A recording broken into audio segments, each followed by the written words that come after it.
बिल्कुल करप्शन के अंदर गिरा हुआ है। रेलवे की हालत बहुत ज़्यादा खसारे में है और मैं अभी अंदर विजिट करके आई हूँ, अपनी आंखों से देखिए कोई हालत नहीं है ट्रेनों में बैठने की। 1 घंटा सफ़र करना भी मुश्किल है, इतनी बदबू है, कोई सफाई नहीं है। हम तो सारे रेलवे ट्रैक्स जो है वो तो हम खा पी गए बेच के।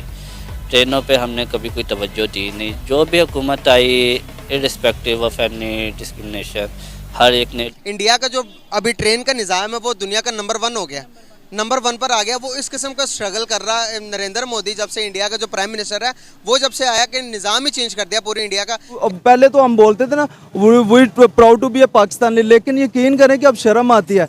ये कि इलेक्ट्रिफिकेशन इंडिया में 90% है, 90% हाँ। आधे से ज्यादा ट्रेन जो है ना, और इंडिया में भी वो हाइपर electric लूप और बुलेट ट्रेन पता नहीं, और अंडर वाटर भी कुछ सुनने में आ रहा था। अंडर वाटर, हाँ, तो मतलब है कि ऐसे ही तो नहीं इंडिया नंबर 3 या नंबर 4 में बैठा हुआ ना।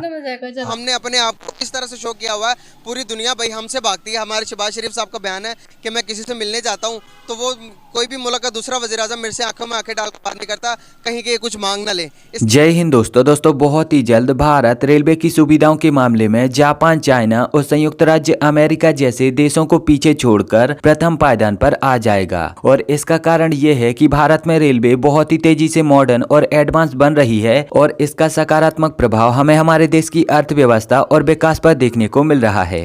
कर दिया वो डेवलपमेंट इस वजह से होगी, लेकिन रेलवे का सिस्टम ऐसा सिस्टम है जो कि एक ही था। और ये मैं बड़ी ऑथेंटिक बात देखने वालों के लिए भी बता रहा हूँ और आपको भी बता रहा हूँ कि टाइम पे कोलकाता से या इंडिया से मतलब ये है कि पिंडी तक, पाकिस्तान का जो अभी सिटी है पिंडी, ऐसे ही होता था एक ही रेलवे स्टेशन था, वो बड़े से जो भी है वो एक ही था। अब उन्होंने इम्प्रूवमेंट्स किए, डेवलपमेंट्स किए हैं, तो वो अब उनकी बात करें आप मीडिया। आप वो भाई को भी मैं कहूंगा कि यार उन पे मजीद आप टॉक करें, शोज करें इस पे। क्या वजह है कि हम अपने रेलवे सिस्टम को इतना क्यों खराब कर चुके हैं? क्या वजह है कि अब हमारा रेलवे सिस्टम डेवलपमेंट की तरफ मैं तो सिर्फ यही करूंगा कि हमारे जो पॉलिटिशियन हैं उनकी जो करप्शन है, जो पिछले जो वजीर थे रेलवे, अब मैं क्या कहूँ, पीपल पार्टी से पिछले लिए बगैर, वैसे मैं कहता हूँ एक नाम नहीं ले रहा, बहुत से मिनिस्टर्स हैं, उन्होंने बहुत ज्यादा इनको दवालिया कर दिया रेलवे को, अब प्राइवेटाइज कर दिया है। अब जब से प्राइवेटाइज हुआ है कुछ ना कुछ बेहतरी हुई है, क्योंकि मेरे अपने जो है रिलेटिव्स हैं वो अब उन्होंने जॉब किया है वहाँ, वो ये कह रहे हैं प्राइवेटाइजेशन से बेहतरी हुई है। रीजन ये है, मैं उसकी रीजन बताता हूँ, उसमें देखें। और पॉलिटिशियन जो है वो अपना अब दरअसल हाल ही में भारत सरकार ने भारतीय रेलवे में 1 लाख करोड़ रुपए का एक नया प्रोजेक्ट लॉन्च किया है, जिसके तहत भारत सरकार भारतीय रेलवे में 7 से 8 हजार नई रेलों को जोड़ेगी। रेल मंत्री अश्विनी वैष्णव जी का यहाँ पर कहना है कि साल 2030 तक जो हमें भारतीय रेलवे में वेटिंग की समस्या देखने को मिलती है तो ये पूरी तरह से खत्म हो जाएगी। अब रेलवे में अगर आप यहाँ पर वेटिंग के बारे में नहीं समझे तो मैं आपको बता दूं कि मान लो आपको अचानक से कहीं पर जाना है और ऐसे में आप रेलवे की टिकट बुक करते हो तो यहाँ पर आपको एक वेटिंग पीरियड जरूर देखने को मिलेगा, जिसमें आपसे ये बोला जाता है कि जो टिकट आपने बुक की है तो उसके लिए सीट आपको 8 दिन या 10 दिन या फिर 15 दिन बाद उपलब्ध होगी।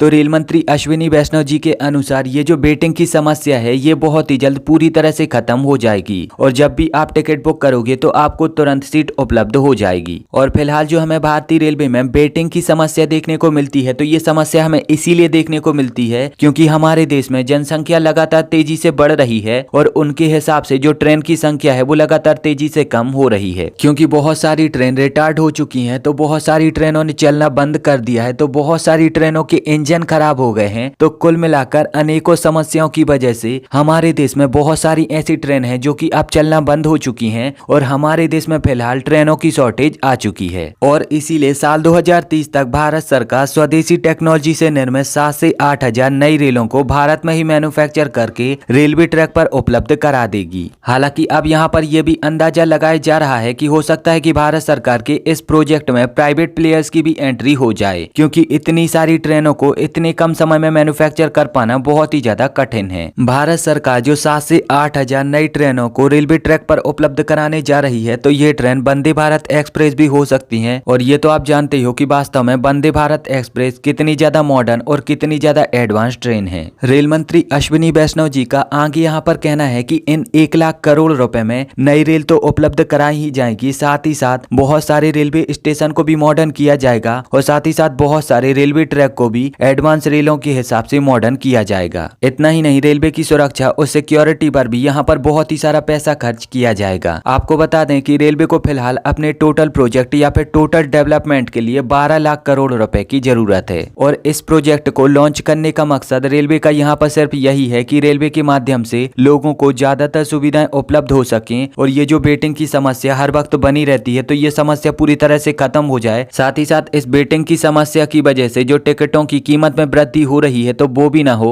और यहाँ पर जो यात्रियों को सुविधाओं में अभाव देखने को मिल रहा है तो ये समस्या भी पूरी तरह से खत्म हो जाए। कुल मिलाकर भारत सरकार का इस प्रोजेक्ट को लॉन्च करने के पीछे मकसद यही है कि भारत सरकार भारतीय लोगों के लिए रेलवे बहुत ही ज्यादा सरल और बहुत ही ज्यादा सस्ती बनाना चाहती। भाई ने ना बोलते हैं इंडिया में तो लग्जरी ट्रेन है लेकिन पाकिस्तान में सिर्फ फूलों पत्तियों से सजा देते हैं और उसको लग्जरी बोल देते हैं। तो मैंने इसको बोला ये तो सही भिगो के मारने वाली बात हुई ना, लेकिन वैसे है कि हमारे यहाँ लग्जरी ट्रेन तो नहीं है। तो दूसरी बात यह है कि लेकिन बसेस अच्छी हैं। हाँ, इलेक्ट्रिफिकेशन अभी तक नहीं हुई यहाँ पे। वो बता रहे थे तारें चोरी हो गई थी, मुझे उस चीज का कोई पता नहीं है। मेट्रो जो है एक मेट्रो ट्रेन शायद लाहौर में ही है और इंडिया में मोनोरेल भी है, ट्रैम भी एक कोलकाता शहर में बता रहे थे, बुलेट ट्रेन आने वाली है और इंडिया की सबसे फास्टेस्ट वंदे भारत इंडिया में ही बनी है, सबसे बड़ी बात।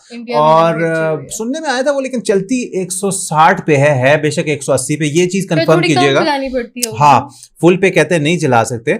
बाकी ये कि इलेक्ट्रिफिकेशन इंडिया में 90% है, 90%। आधे से ज्यादा ट्रेन जो है ना। और इंडिया में भी हाइपर लूप और बुलेट ट्रेन पता नहीं, और अंडर वाटर भी कुछ सुनने में आ रहा था। वाटर? हाँ, तो मतलब है कि ऐसे ही तो नहीं इंडिया नंबर 3 या नंबर 4 में बैठा हुआ ना। वहाँ के ट्रैक सिस्टम है वो बहुत अपग्रेडेड है। और बोगियों की अगर बात करें, वैसे तो जब समझौता एक्सप्रेस चलती थी तो वो बेसिकली लाहौर तक आया करती थी, जो इंडियन रैक भी होता था। तो जब आप इंडियन रैक भी देखते थे ना तो वो हालांकि LHB कोचेज नहीं थी आती, वो जो ICF कोचेज हैं वो आती थी और वो भी बहुत अच्छी जो हालत में आपको जो है वो दिखाई देती थी। अभी घर में कल ही मेरे अब्बू के साथ बात होती थी, मेरे अब्बू को भी ट्रेन का बड़ा शौक हो और वो काफी सारे ब्लॉग्स देखते रहते हैं। तो मुझे कल कह रहे थे वो ग्रीन लाइन पे ना किसी दिन सफर करेंगे हम लोग। ग्रीन लाइन का टिकट ही बहुत महंगा है। हाँ, नहीं उसकी इकोनॉमी का टिकट मुझे वो बता रहे, उसकी इकोनॉमी भी लाहौर से पिंडी तक 1500 रुपए में 1800 की हो गई है। अब्बू मुझे बता रहे थे, मैंने कहा ये तो बड़ी महंगी है 1800 रुपए की। लेकिन मैं तुम्हें ये बता रही हूँ कि जैसे मतलब बीच में मतलब डिफरेंट लोगों से उन्होंने बात की तो सीरियसली मुझे ना इसीलिए लगता है कि पाकिस्तान की चीजें जो है ना वो सही क्यों नहीं होती, क्योंकि हम लोग ना मानते नहीं है कवर अप कर प्रॉब्लम है। और जो प्रॉब्लम है उसको मुझे लगता है डायरेक्टली एड्रेस करना चाहिए कि भाई हाँ हमारे सिस्टम में हमारी चीजों में ये कमी है और हमारे नेबर कंट्री की अगर ये चीजें हमसे बेहतर है तो हमें उनको अप्रिशिएट करके बल्कि ये सोचना चाहिए कि हमें भी इस तरह की सर्विसेज जो है वो प्रोवाइड करनी। हालांकि अगर देखा जाए ना थोड़ी सी मेहनत की जरूरत है जो है ना, जैसे कोचेज या पाकिस्तान में आपको LHB रैक्स भी जो है वो देखने को जो है। हालांकि अब भारत सरकार ने जो भारतीय रेलवे में 1 लाख करोड़ रुपए का नया प्रोजेक्ट लॉन्च किया है तो इस पर आपकी क्या प्रतिक्रिया है, आप यहाँ पर क्या सोचते हो, अपना जवाब मुझे नीचे कॉमेंट में जरूर बताएं। और अगर आपको ये वीडियो अच्छी लगी है तो प्लीज इस चैनल को सब्सक्राइब करके बेल आइकन जरूर दबाएं।